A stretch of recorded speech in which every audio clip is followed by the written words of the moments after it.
Alright, g'day everyone, and welcome to something a little bit different today, which is Frostpunk 2. Frostpunk 1 was a survival city builder of sorts, set in an alternate late 19th century world where the planet went through something of a deep freeze that was never fully explained to my understanding, and you had to play a small group of survivors huddled around a coal-fired generator trying to survive essentially the end of the world. And it was a game of good storytelling, resource management, and occasionally some pretty dodgy decisions in terms of ethics, in terms of how society was going to evolve in a really tough environment. Frostpunk 2, I have not been following all the development. I haven't played any demos, but I saw that it's now available for me to play early. If you own the deluxe edition of the game, you can play now. For everyone else, it releases pretty damn soon as well. So I thought what I would do is jump in blind, have a go. I loaded it up, thought this seems cool, why not record it and make a YouTube episode out of it. The sequel, I believe, is set some years after the original and is set at a more macro scale. Society has recovered a little bit more from the hundreds of people you tended to be managing in Game 1, but I can already tell it has a banging soundtrack, just like the original. Whether or not we immediately open up the game and have to pass child labour laws the same way we did in Game 1, that was normally my opening, I don't know. But let's load in and see what the game has to offer. Okay, I think that's all the introduction we need. Let's jump in. Welcome to Frostpunk 2. It is a challenging game. Alright, we will play the prologue. Difficulty: at least officer, maybe steward. Moderate challenge, challenging endeavour, otherwise demanding and playing, requiring meticulous planning, ability to concurrent crises, and then captain. I mean, I'm tempted to just roll steward straight out, even though this is blind. Challenging endeavour, steward, martyred for it. Depends on how hard this game is. Because I was able to play Frostpunk 1, even though I didn't play a huge amount of it. I was able to play it cranked all the way up, although we get punished occasionally. Yeah, we can crank it up as we go. Let's go difficulty preset, officer, and then I'm assuming we can crank this up for the thing afterwards if need be. Let's just learn the mechanics of the prologue, and then let's crank the difficulty up for the campaign. How's that? For the actual campaign.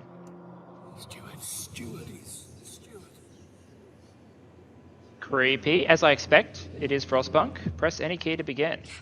Where is any key? Can you hear us? Captain! Do you hear us? A generation ago, we fled the crumbling British Empire.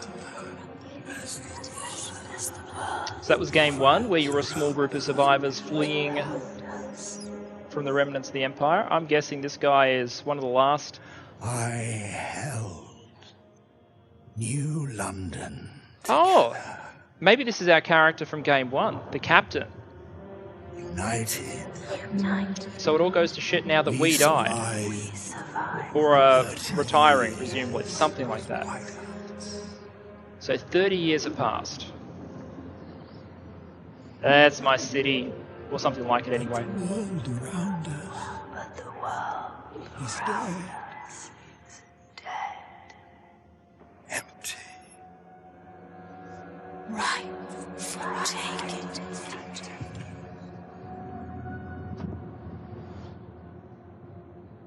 The city grows. Festers. Merely surviving is not enough. We have to expand. Well, After all, it's us. who given you've got survive. a couple of hundred or thousand people, and the carrying capacity of a frozen wasteland is probably pretty low, you imagine you'd have to tap a lot of resources in order to keep things going. Especially since I believe the story is everyone's being fed based on hunting for the animals that survived, somehow. Maybe some hot houses and whatnot. Anyway, we'll jump in and see. This is interesting. It's a 30-year time lapse on game 1. I also have no clue what to expect in terms of mechanics. We've been roaming the frozen desert for years. Many of us do not remember a world before the Great Frost. Another whiteout is coming. Again, we've reached the old machine. Again, we'll rely on its furnace to provide heat through the storm. In the past, we always made sure there were enough supplies for the next whiteout. But our numbers have grown throughout the years, providing everyone is getting harder and harder. Okay, so this is not New London. This is some sort of nomad group.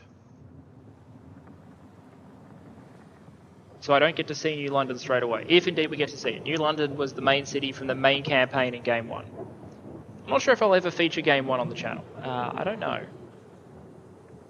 But I did greatly enjoy it. That looks like a wrecked dreadnought or what, or land train or something. There are a lot of steam-powered, like mega constructions that were used. Fight the cold. The old dreadnought remains in pieces under layers of snow. First, we must break the ice to reach one of the oil wagons and construct an extraction district to use it. We will restart the furnace. Where's the pause button? I was hoping spacebar paused, and it seems it did. Always, Frostpunk, always pause as soon as the game opens, because bad things happen as time passes. Alright. Frost break to an oil wagon. Turn on the furnace in the dreadnought wreck to provide heating. Okay, alright, here we are. Dreadnought wreck. So it has a heater on board.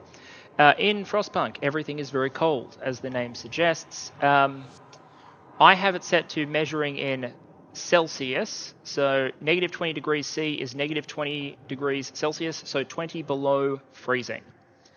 We can turn on the generator in order to protect people from getting cold, but let's see about... It said frostbreak. Okay, it's a sort of strategic map thing. These look like resources. Okay, so there's food, oil, food. Alright, and where are we? We're here. Okay, so we need to reach an oil wagon. What does it cost me to get through? This is a hex map system. Okay, so that's 3. That gets me to 1 oil wagon. Prefab sounds like construction material. And then I imagine we want to get to food as well. Oh, but it has to be contiguous, so I can't frostbreak over here yet. And it's a long way to get down there to the food. Okay. I can reach that. 2, 3. So another 8. I'm not sure what 8 costs me, but I could do 3 in order to get to that oil wagon there. But I think we might have to... It looks like we're eventually going to have to cross this ramp and get down here, I presume, to the other side. So I might just throw 1 off in that direction to get us closer to that. I have no clue what I'm doing, but that is okay. How then do I make it so? Oh, there we are. Breaking ice and repairing ground so camp can be expanded. Construction costs 300 workforce and 30 scraps. Workforce. 1,950 out of 3,000 population. Scraps, prefabs, shelter, food. I would have liked some color coding up here, but I'll get used to it pretty quickly. Great. Does that now then happen? It does not. Is there a confirm button? Done. Okay. So that is ongoing construction. We won't turn on the furnace because we have nothing to run it on yet. Oh wow, okay, we've got heavy machinery. No wonder we're able to cut through the frost. So we are leaning into the... There were automatons. There were giant machines available in Game 1. Clearly that technology has been adapted because this is some stuff that would make Western Australia proud right here. So I'm going to get the food district down as soon as that break... Is that break now complete?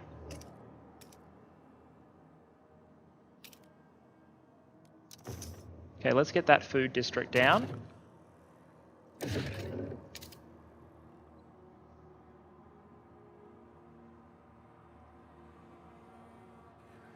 And if this housing is going to be 1, 2, 3, 4, 5, 6 probably.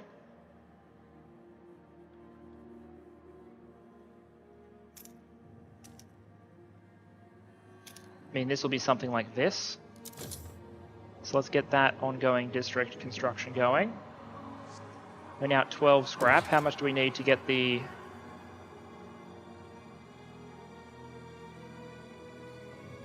Probably get prefab going, depending on how vital it is to house people. But these are also all finite, so we're going to have to keep digging, basically.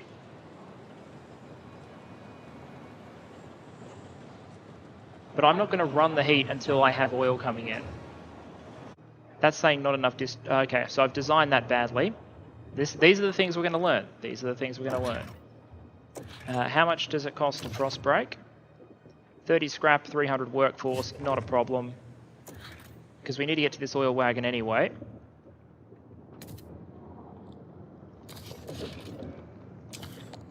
This button.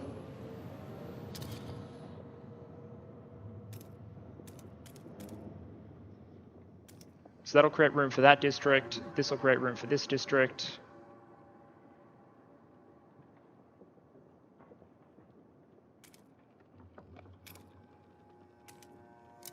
That was inefficient, but it is what it is. And that means we may as well get the housing going.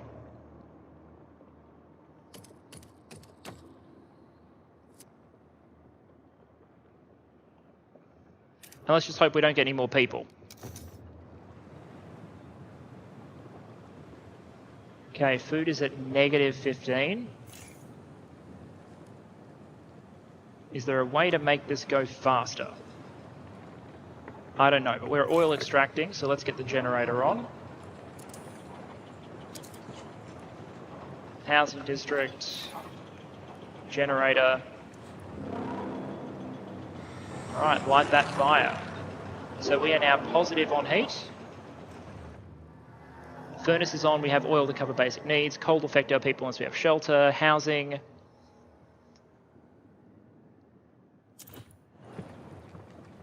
Okay, so it's saying I need prefabs. As soon as this is cut open, I will be able to get prefabs.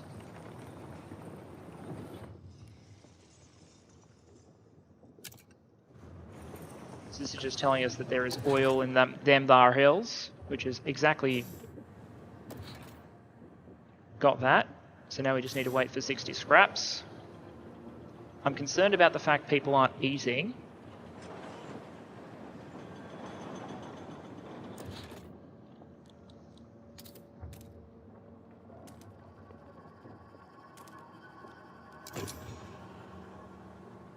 But it says get that going, it says get the housing district.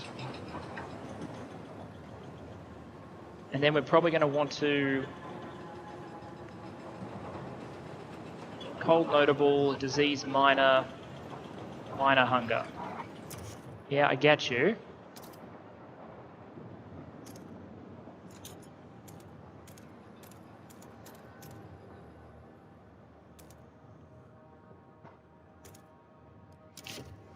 That'll get us the second food district, which should take us food positive.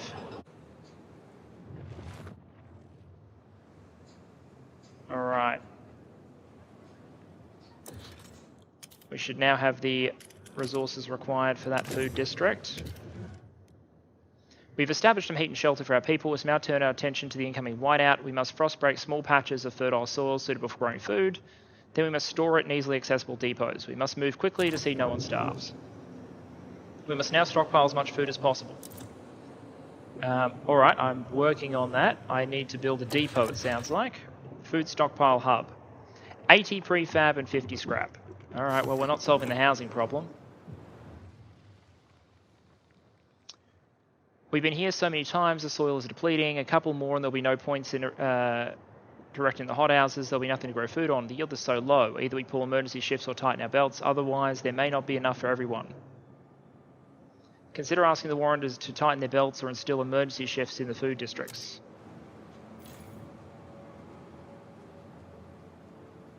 Okay, so I can do production efficiency increases, trust falls.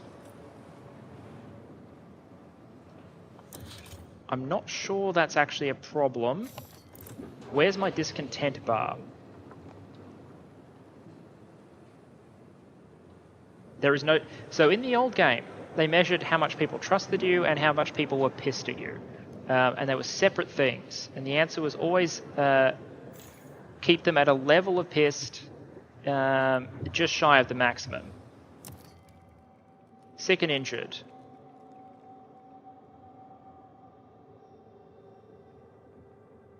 Rejoin the workforce over time. Okay, I'm not seeing an option to build hospitals yet. And I need to build this food stockpile hub thing.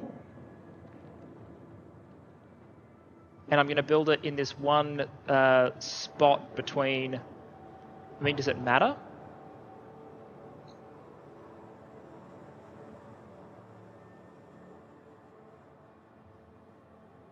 Okay, this reduces the workforce requirement.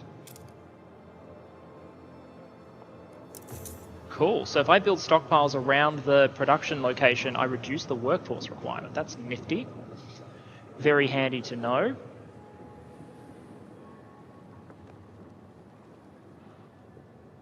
So optional order emergency shifts or tighten their belts. Well, there's no reason for me to go extra production while I don't have a stockpile. So let's wait for that to finish. And then let's see how much we can crank the food production.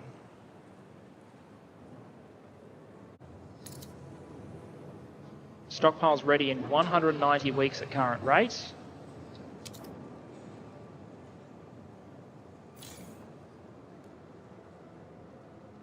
Work deep in the night with little regard for their safety. Production efficiency is increased, trust falls. I kind of want to get... So this is a button that I loved in the first Frostpunk game. The question is, it basically makes people work 24 hours. Which is not being modelled here, so I'm assuming it's just production efficiency as it says. But I don't know how much trust is going to fall.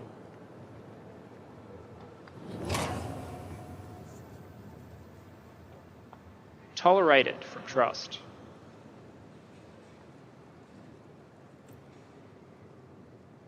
That hurt. Alright, well we're not going to be doing that again. Unless we have to. I also don't know how we get more heat.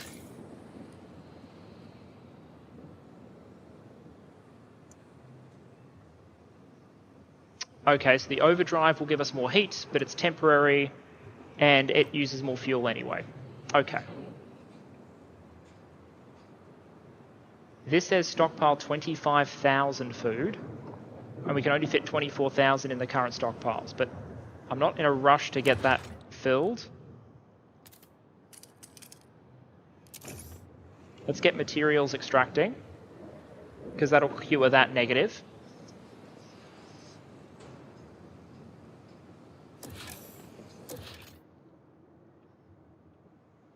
The housing is going to demand so much more heat. That is so annoying.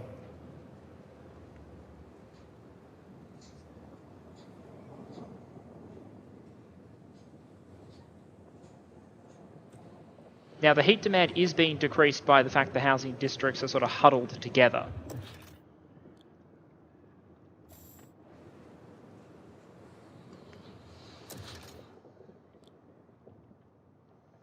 Don't think we need to go more oil yet. We're at 0. We do need to replace this at some point, though.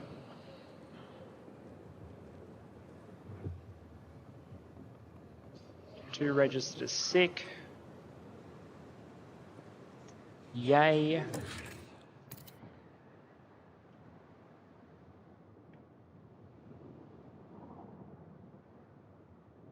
And if I build another stockpile here, it would reduce their workforce requirement. Not that workforce is the major problem at the moment.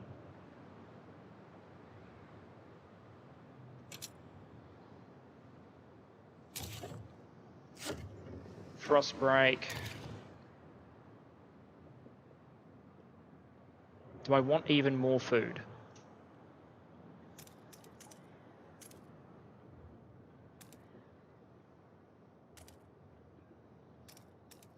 Something like that, so we can commit to either direction while we have the spare workforce, because I get a sense we're not going to have it forever.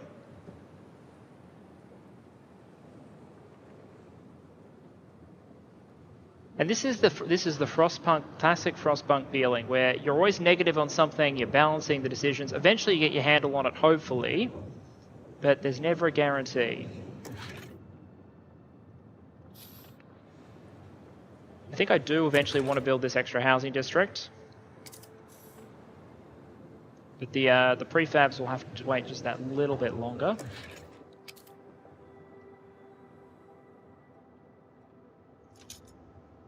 And we'll need to frost break this.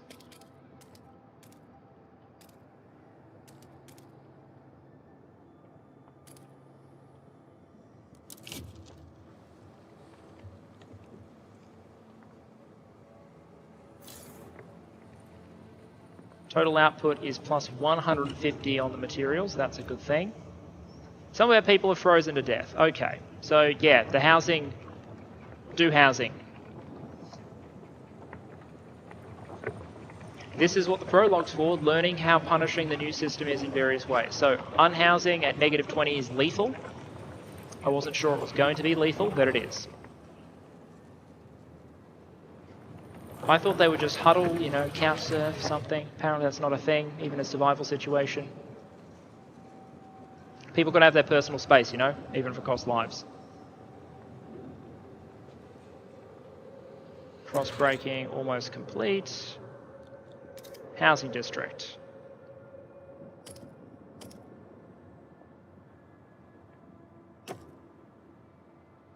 Now, do we gamble? Will we need... This is a gamble. Will we need more housing? Because we're essentially blocking off the chance of any other district to get to mooch off the central heat at this point.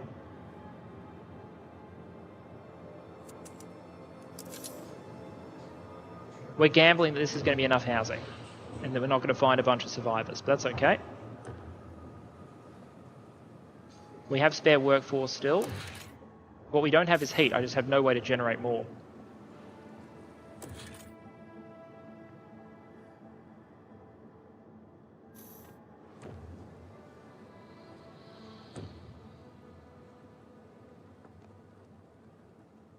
The next logical one might be grab even more oil.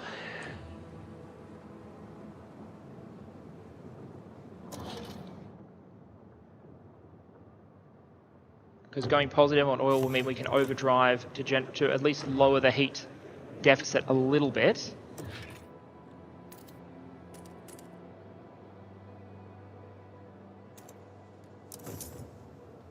Then we'll throw an extra food stockpile.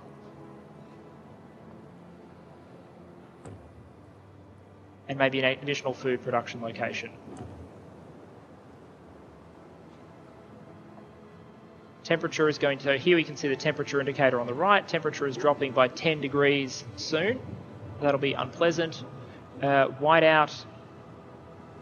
We're not ready in time. Shit.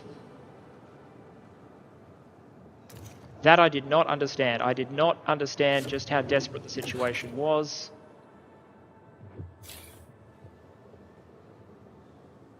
Is there a cancel button?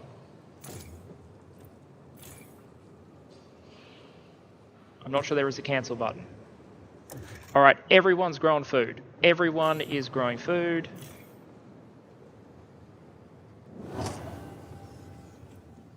And you're producing food faster. Food is now ready in 96 weeks. I think we have about 50.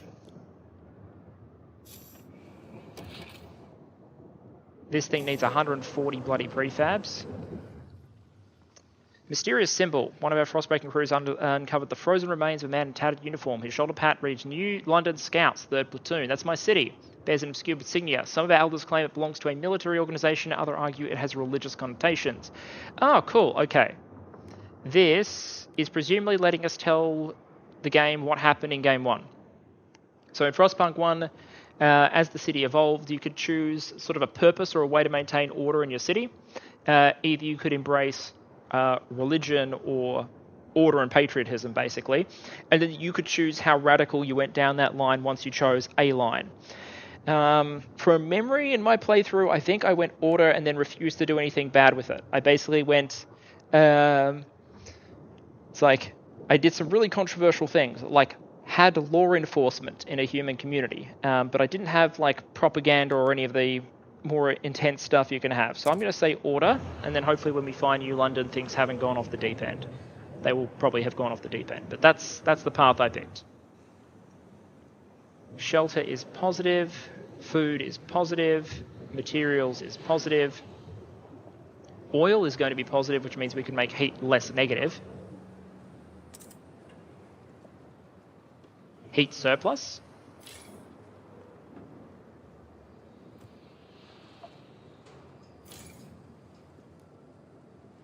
Oh, I didn't understand that.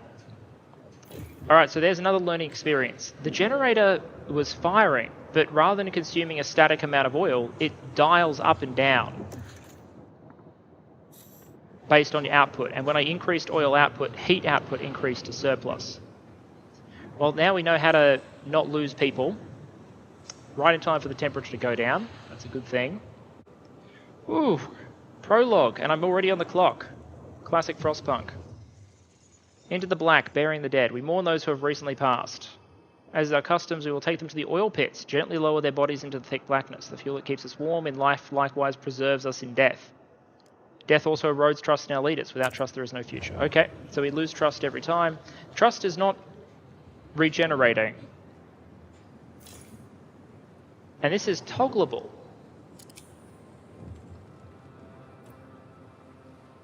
In Game 1, emergency shifts was a one and done thing. My knees ache, 62-year-old seamstress. I lived a full life, wars my heart to see little Betty and Jacob play in the evening by the fire, but maybe this is it. Talk to the other elders. If time comes to it, we will go. Some people are ready to sacrifice themselves to lower the food required. No, I don't think we'll get there. We don't have enough prefabricated components. Yeah, I'm extracting. Oh.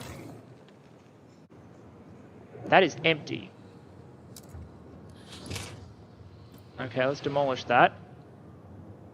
Are there any other prefabs? There are. Another oversight on my part.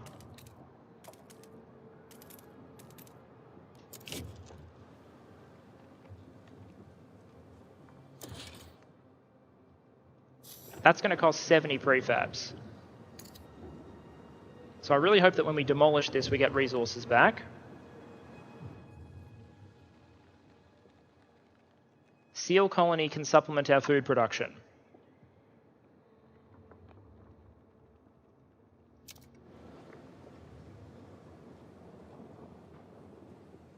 $400,000 food. Okay, so if we dig all the way down here, which we are on our way, there is a much larger food deposit down there.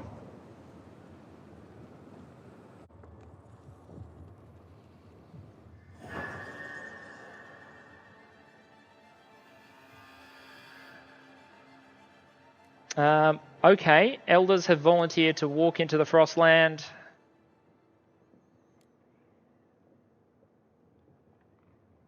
We will gather enough food in time. We are currently on track, and we are going to get a district up for the fish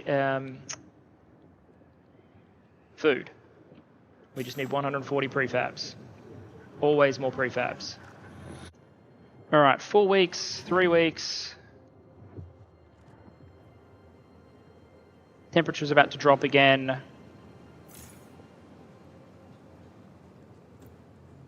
Resource deposit nearly depleted. I'm okay with that. I'll probably take these guys off emergency shift.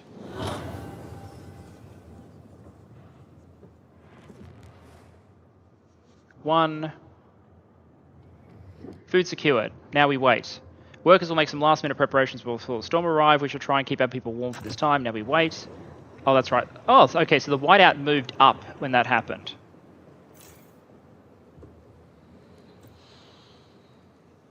I think what will end up happening is we'll end up shutting down production in some areas. But we should have an excess. We didn't have to tighten belts. We just had to make people work extra hours. Okay, and we didn't send the old people into the frost for no reason. Well, this is pleasant. Negative 90 degrees C. I assume that's felt temperature rather than actual temperature.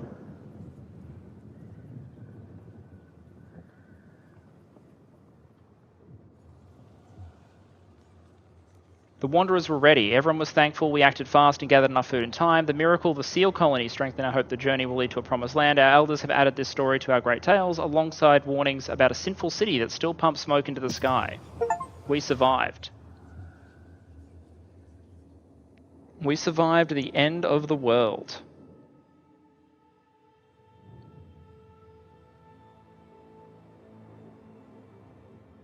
Now what?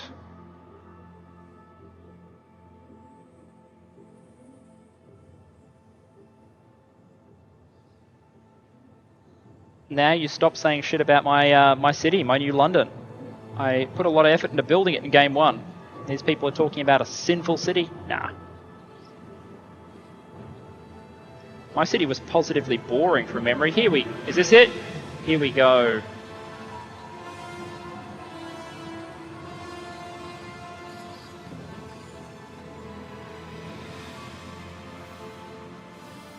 The old captain is dead, New London is weak. Food is low, overpopulation looms, coal is running out.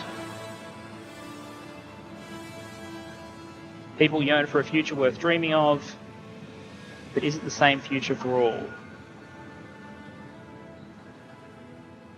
Keep the city together?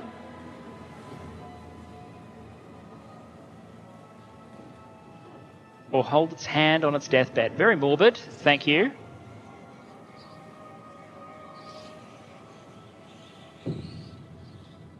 Chapter 1, Scraping the Barrel. Coal is running out. The captain is dead. As he weakened, growing divisions brought city maintenance to a grinding halt. Now New London is left to suffer the consequences. As steward, because we're not captain anymore, it is your charge to lead, but you must prove yourself. The overcrowded city is low on resources. Use this warmer year to build more shelter, secure coal, and power the generator back on. Pause. Wow, this map is much bigger instantly. Factions. New Londoners, community. Stalwarts, community. Frostlanders. 45.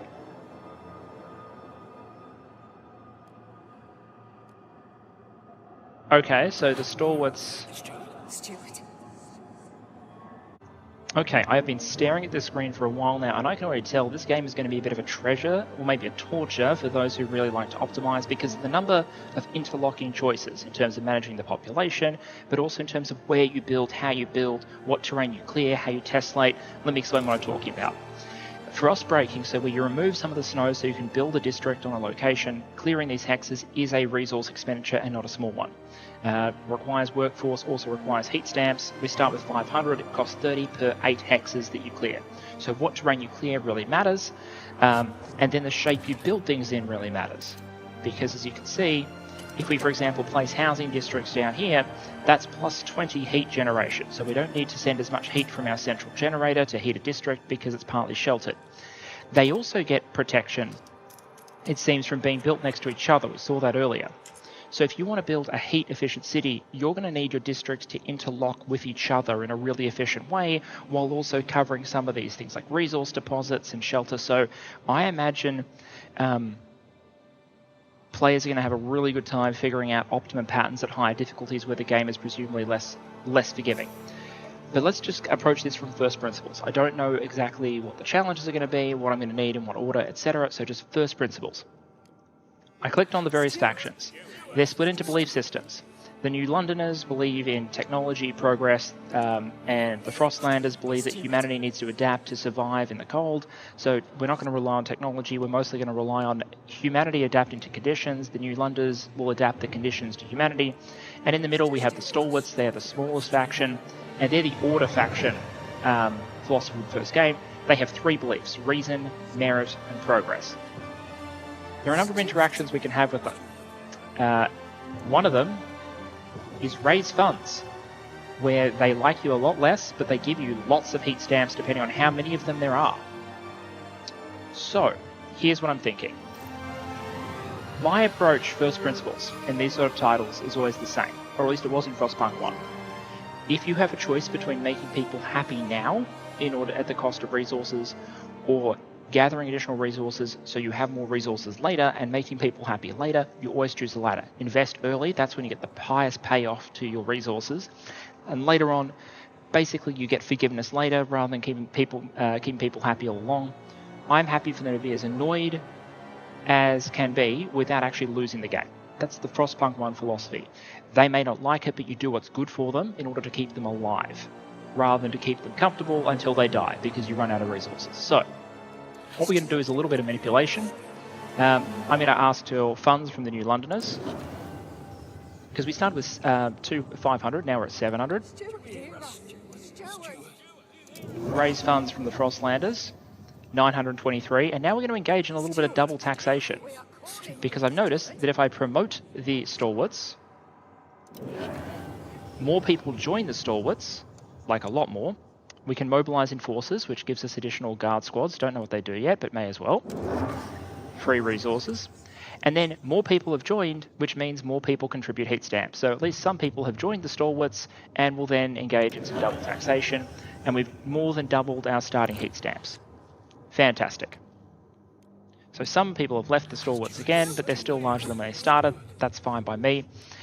First principles in terms of the politics here, probably can't please everyone. And so what we might want to do in the medium to long term is shuffle as many people as we can away from a faction we don't want to favour towards the others, so we can then like shit on their policy positions, but not as many people are going to worry about it. The other thing I noticed is that there is building options, research institutes, and this thing, the council hall, which says discuss and enact laws. In Frostpunk 1, laws were really important, and you started with the Book of Laws unlocked, so I'm going to build that straight away. Next thing, let's triage requirements. We're going to need heat, and housing. Housing and heat go together because they keep people alive, that keeps trust up, and maintains your workforce, and you need workforce for everything. We have a bunch of food stored. We have a bunch of material stored. What we don't have right now is sufficient shelter. So I figure what we might do is build out our housing using these crevasses where they're sheltered from the wind, and in a way that they're going to tessellate with other districts, which means we kind of need to plan our other resource generation. I think what we do in terms of what we're going to push out to, we need coal and prefabs. Coal to run the generator, prefabs to build more buildings. We need some food. There are two local, small locations up close that we start with unlocked. We'll develop one of them straight away. Materials, we have one location set up, so that convinces me. Extraction district here, maybe some frost breaking to get the tessellation right. And then what I really want to push out to is these logistics points to get people exploring the Frostlands. There are 3. I want to go for 2 very, very early, and then go for 3 once I get a sense of what sort of resources I'm going to have. So we'll need 4 housing districts, 2, 4, 6, 80 housing against 70 requirement, using these spots here. Eventually we'll break out to these locations here for more housing, get some extraction districts done through here, tessellate them all together so that they, if all possible, we don't have any additional heat requirement. Notice that the base requirement for heating in a housing district is 20 heat. Building it in these shelter from the wind zones will halve that heat demand from 40 to 20. And if we then layer 2 housing districts together, which I plan to do, we then reduce it by another 20 per, down to 0 heat, if I interpreted the prologue correctly. And then I think if we tessellate against a food district, based on what I saw in the prologue, I think that will then be another -20, which means even if the temperature goes down, we should still be at 0. And that's my ambition. The less coal we have to burn for heat, the more sustainable that resource should be. Considering that coal, I've had to look around, there are no infinite coal resources on the map. There's a finite supply of coal here. There are some infinite supplies of food, but we don't have a technology for it. So here's the tessellation I think I'm going with. We take the 3 back hexes, and then I'll sort of stretch our way out like that. Build. Grab another housing district. 1, 2, 3. Stretch it out like that. This is a border housing district. That's your 6, I think. And then we probably spread the district out probably this way. Because if I build on the food, just hold that for a moment.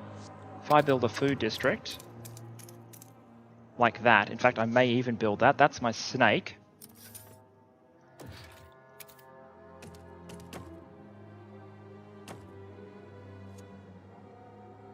That gets me to the border with the food district, like that.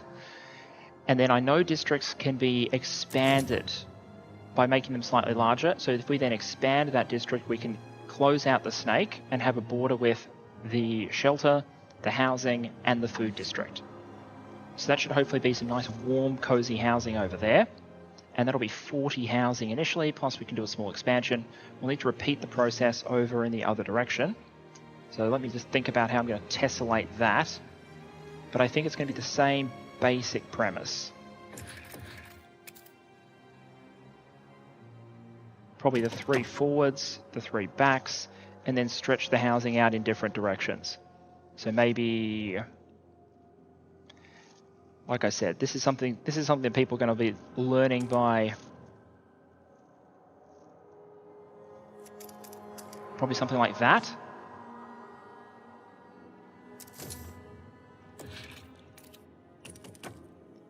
Because let's not repeat the mistakes of the prologue and get people frozen. That gets us double shelter for both of them. And then we can build off to the side like that. So that'll be some warm, toasty housing. Then we need a frost break. We need to frost break 2 things. We need the coal resources.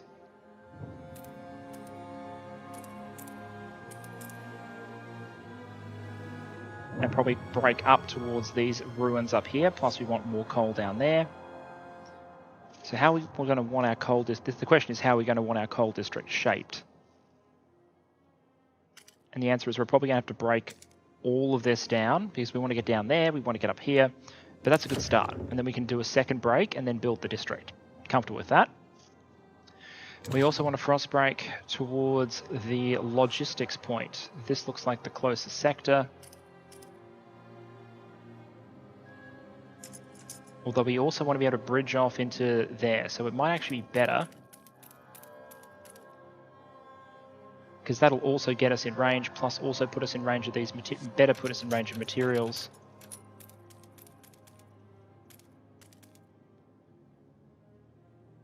I think that puts us in range. Is there a way to enable the hexes?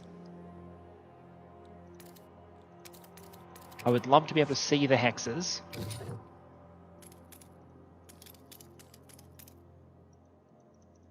In order to see how many spaces that is. Because that gets us to there. Whereas these slightly more useful. I think that's fine. Frost break that.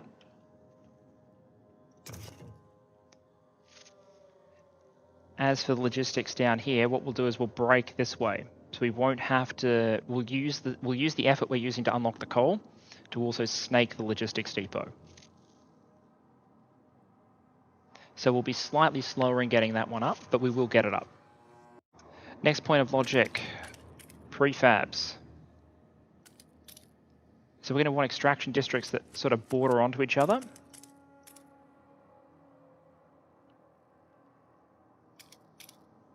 So I'm thinking something like that.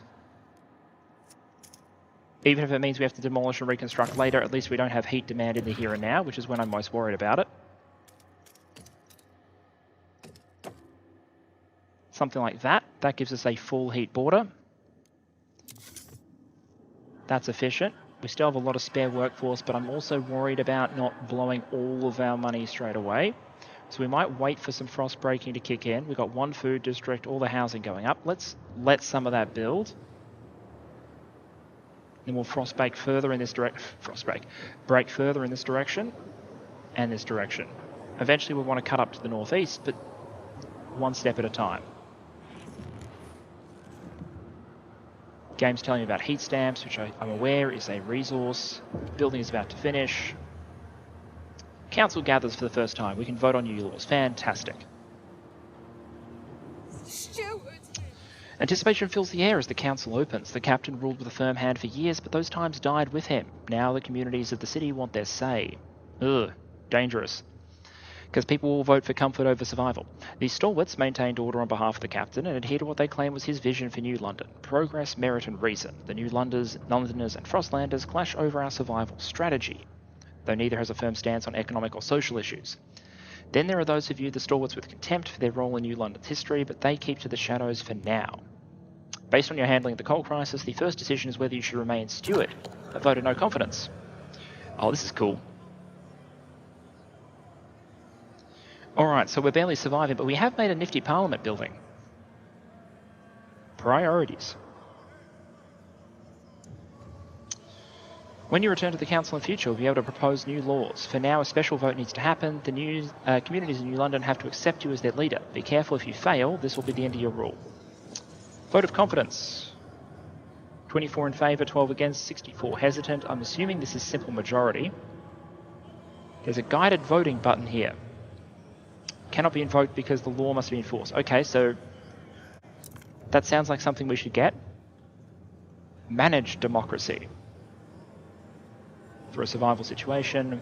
The proposed law. Wonderful. Okay, I don't lose the game in episode 1 by a mighty 2-vote majority. But you know what? It's a majority. I guess shaking down everyone for extra tax money straight away did not endear me to people. That is okay. I do not care. Wonderful. We are in range. Break that. Now this, I really want to just beeline. Because it'll be 1, 2, 3, 4, 5...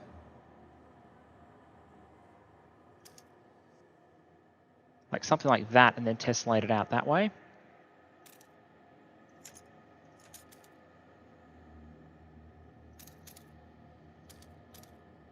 And then break this as a second cut.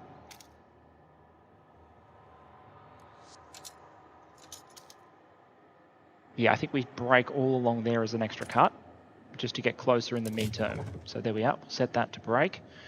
I've almost spent all of my extra tax money, but that is okay. Speed time up again.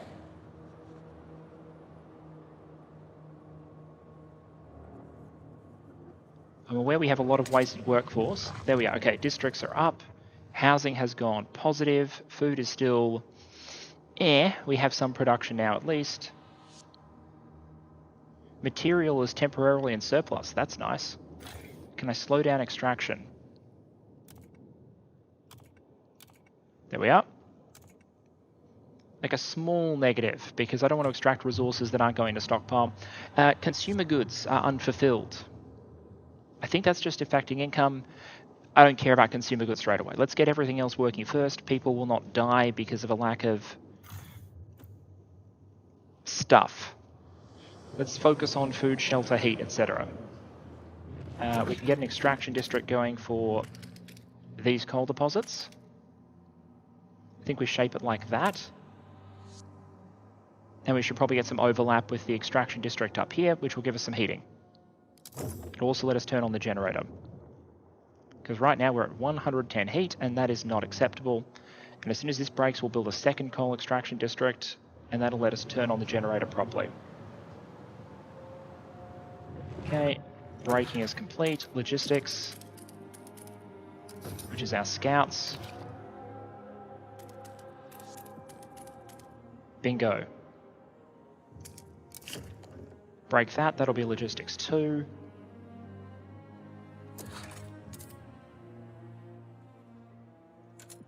I think we need to break one more here.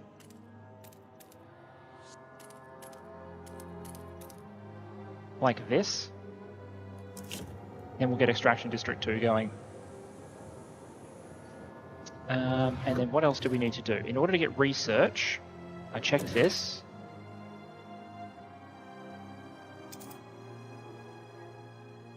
So research, I believe, goes in expanded housing districts. So let's do the little trick that we hypothesized earlier. Yeah, there we go.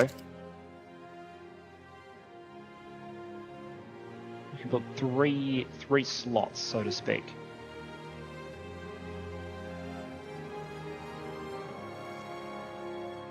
And then another housing district can hook along here. So we might actually build ours like that, because then another housing district can snake and get a border with both the housing and the food district. Wonderful. Alright, I like how this is coming along. We'll slap down a research institute in our expanded housing district. Coal is available, so let's turn the generator on. Oh wait, coal's not available yet, we're working on it. Logistics district under construction. I think we're good for the moment. Another thing I've noticed is we can make promises or grant agenda. So make promise means that we have to take something in terms of the law and pass something. And that seems to come back up pretty quickly. Grant agenda means that they get to pick the next thing that's voted on.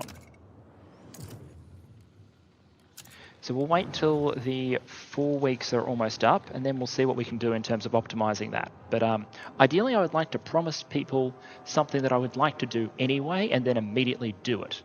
You know? It does say we have positive coal, so let's turn the generator on. Good work, Steward. We have secured a new coal deposit. It's part of the last vein in New London. There are still some deposits left, but they won't last for long. We'll need to improve our mining efficiency to use it efficiently, but the city's communities are voicing different ideas on how to do it. We must decide whose ideas are worth pursuing. We must choose a solution. Okay. So we need to build a research institute. I'm already doing it because research is always important. I'm actually considering whether it's worth expanding another housing district at some point and then building a second research institute, because I'm not sure what the boost is. And then we need to research an idea for the new coal mines and build one. Okay. Well, we haven't seen the research tree yet, presumably once the research district finishes. Okay, Logi district is complete. Small crowd gathers outside the research institute, arguing about how to exploit the last coal veins. The stalwarts and New Londoners want us to lean on machine-powered mining. Frostlanders would have us pursue a more frugal solution. Never display such discord under the captain's rule. We have to choose who to entrust with developing the idea. Ideas.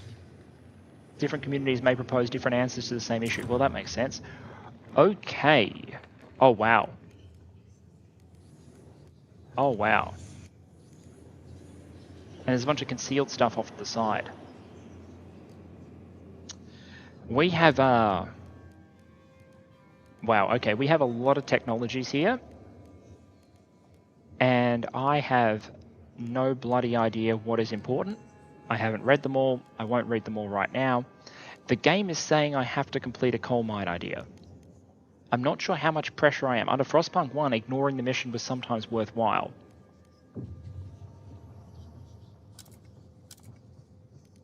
Because I'm not seeing coal as my problem right now. But anyway, the two solutions.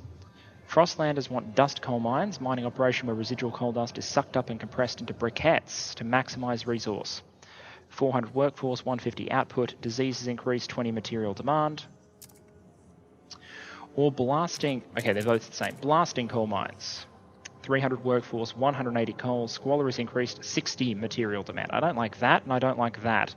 I also don't like output as a raw measure because we're dealing with a limited resource, so I kind of want to deplete it as slowly as possible.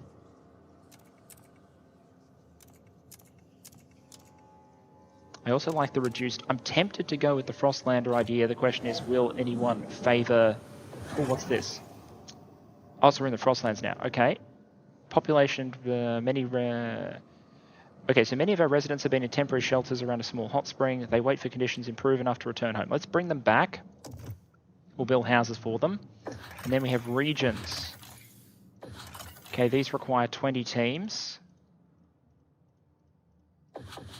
Frozen Bay and Foothills require 10 teams.